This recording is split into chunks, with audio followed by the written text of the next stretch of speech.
Hey everyone, this is Billy Price, co-founder of BILLY Footwear, and thank you for joining us for another episode of Open Book. You know, as a brand, we've had the great joy of being able to come in contact with lots of amazing people and lots of organizations. Well, one of those organizations, or those programs, I guess I should say, is we've had a growing number of collaborations going with various nonprofit associations. It's under our Association Partners program. And today, joining us is one of our newest partners. It's the Dup15q Alliance. Now, on screen with me today is a very special guest. She is an administrator of that foundation. She is a loving mom, a loving wife. Tuning in from Pennsylvania, here we have Miss Naka King. Welcome, Naka. Hi, everyone. Thank you for welcoming me on here, Billy. It's a pleasure to join you, and I'm excited to have a conversation. Yeah, well, thank you. Thank you.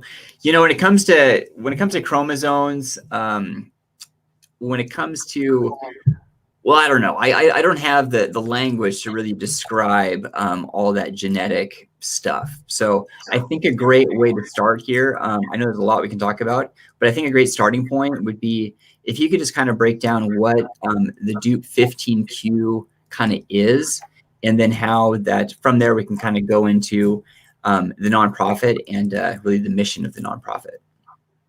Absolutely.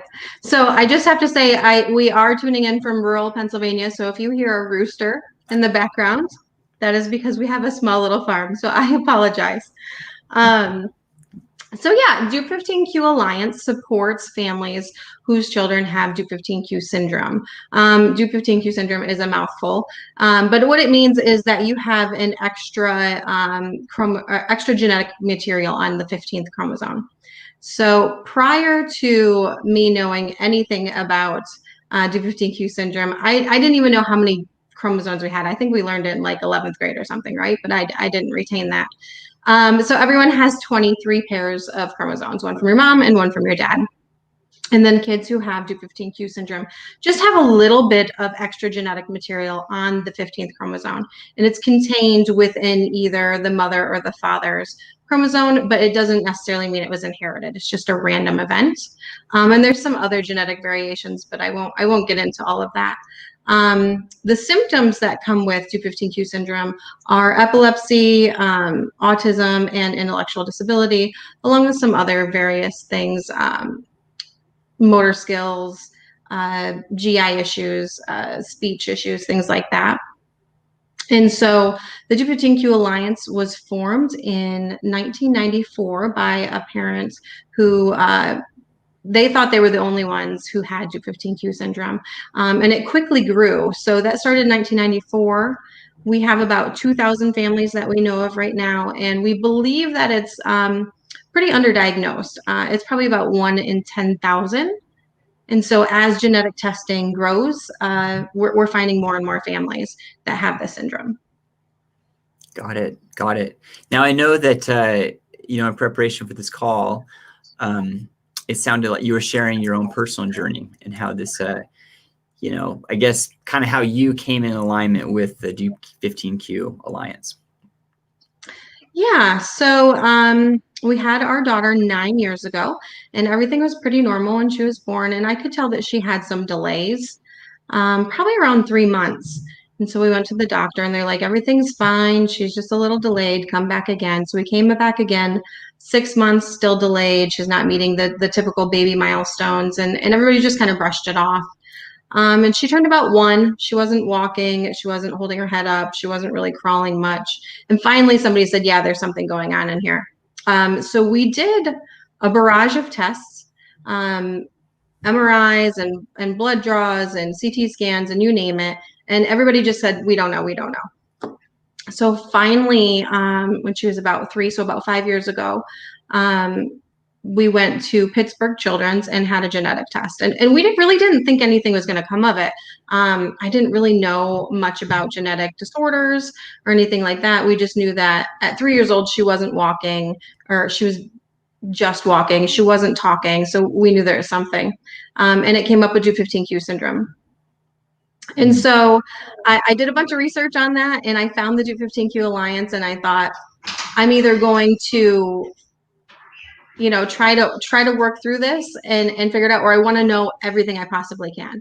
So I decided to, we went to the first conference in California, and I said, I want to volunteer. And I volunteered for about a year, and it slowly just developed into, I'm working for them under the administrative position. And it's really interesting to see all of the different things that the Alliance is doing for our kids, and really being able to be involved with that, and knowing that it'll help my child. You know, wow. Okay, so I know we kind of glossed over it, and thank you for, you know, giving that history. But if we could back up just a tad, I mean, I know there's lots of families that you know, are in situations where that unknown, that sense of like, what's happening? Why can't I get a clear answer? I'm just kind of stuck in this fog. Obviously, there's something going on. I mean, hidden disability, I mean, that's a real thing. So would you mind touching on kind of the emotion that you were going through? I mean, 3 years of like trying to figure out what's going on. I mean, that gives you a lot of time to think about, and also just like, I'm sure just want to pull your hair out going like, what's the answer? Yeah, it really was. I mean, I feel like we were also putting our little daughter, you know, our baby, our toddler, through so many different tests just to try to figure out an answer, and just coming up against a wall. We were really struggling with, if we did have an answer, what did it change? Because we were already doing physical therapy, speech therapy, occupational therapy. So having an actual diagnosis, does it change how we're providing support and therapies for? And it doesn't. However, what we had found out once we had the syndrome diagnosis is that she's at a really high risk for seizures.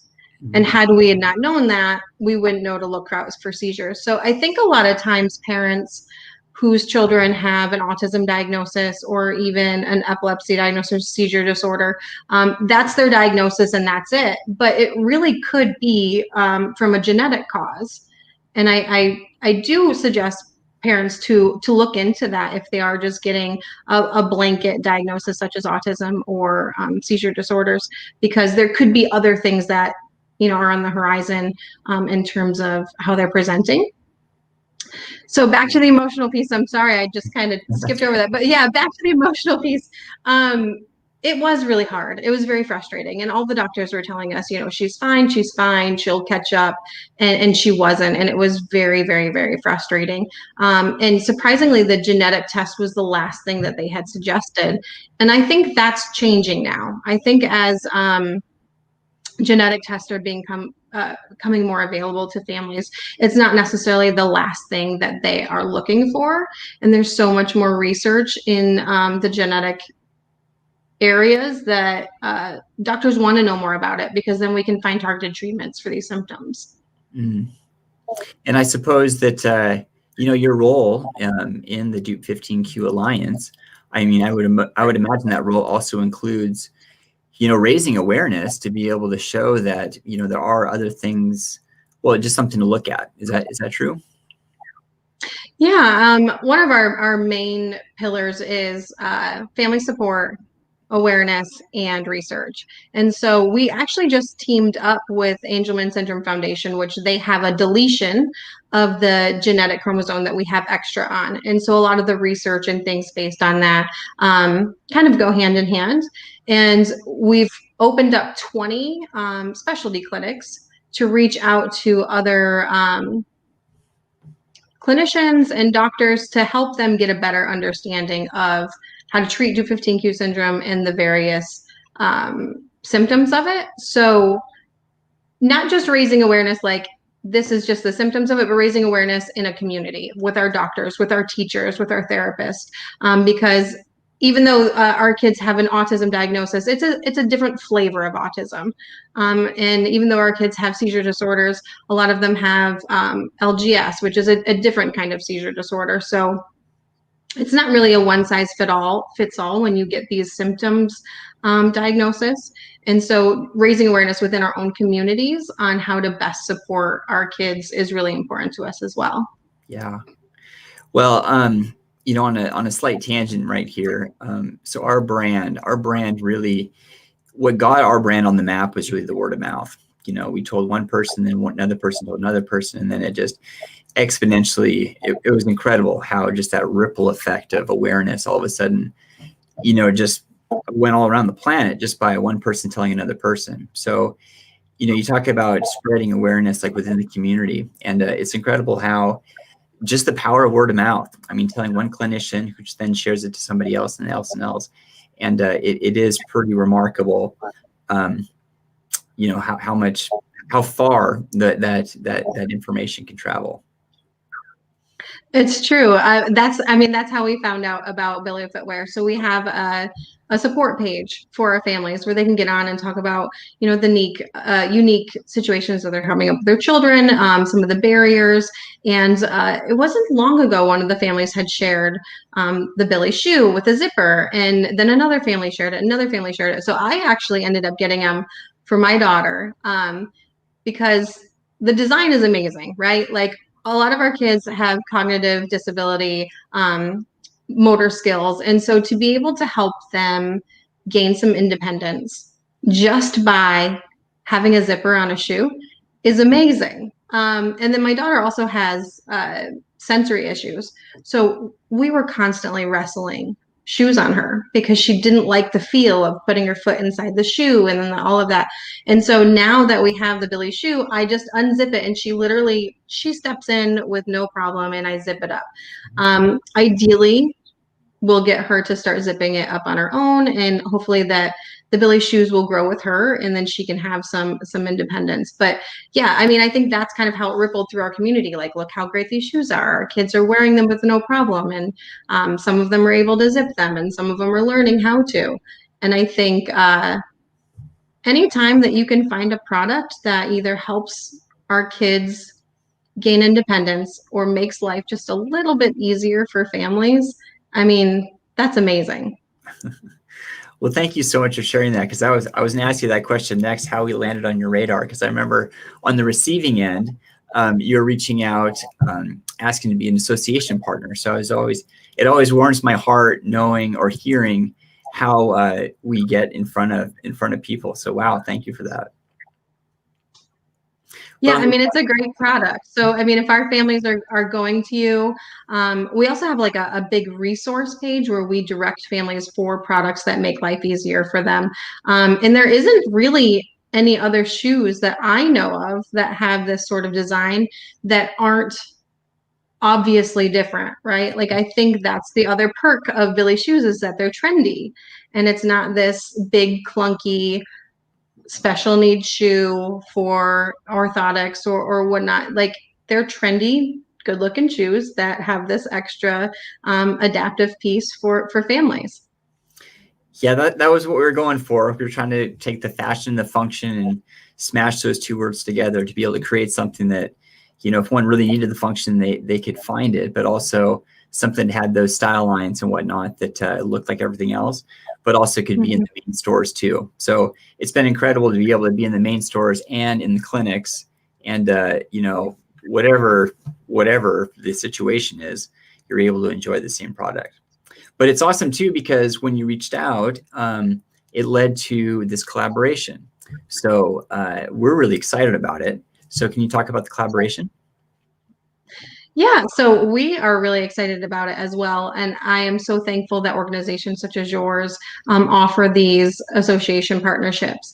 And so through the association partnership, you had provided us with a link, and we just give our families this our special BILLY Footwear link, and they get 10% off their shoe, and then we get 5% back from BILLY Footwear, which is amazing.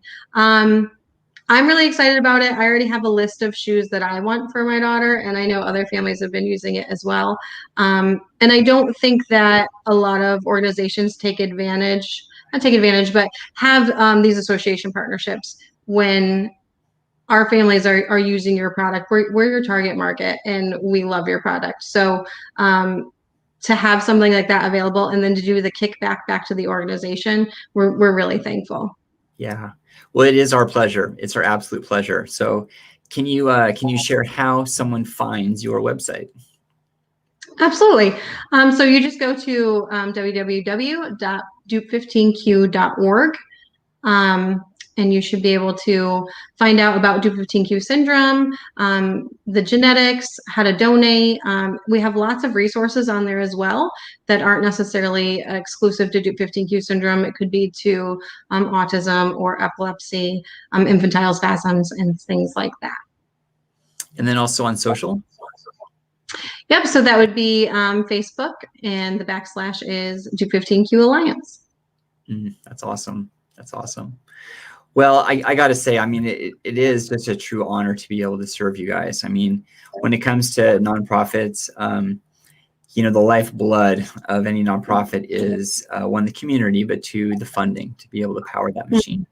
So for us to be able to, you know, offer to some degree, you know, some sort of partnership there and help you out in that manner, it really warms my heart. It warms the team's heart. We as a business are in the add value business. We try to make a measurable difference 1 foot at a time. That's kind of our mission. So to be able to be teamed with you, it really is special for us. And I have to say, to be offering that to multiple nonprofits is really admirable, especially during, you know, the middle of a pandemic where funding and things like that is pretty limited. And so little things like this really do make a big difference, not only in providing a product for our families and a discount to our families, but the kickback to the organization. It all adds up. Yeah. Well, we're all in it together. We're all in it together. This is true. Well, before I sign us off, Naka, this is really, really special. I just want to give you the mic one more time, just to kind of share whatever's on your heart. You could talk about stuff that we've already covered or something new or whatever, but the mic is yours. I appreciate that. No, I just want to say, if families are finding that their children are having an autism diagnosis or an epilepsy diagnosis, a seizure disorder, to just find out about genetic testing.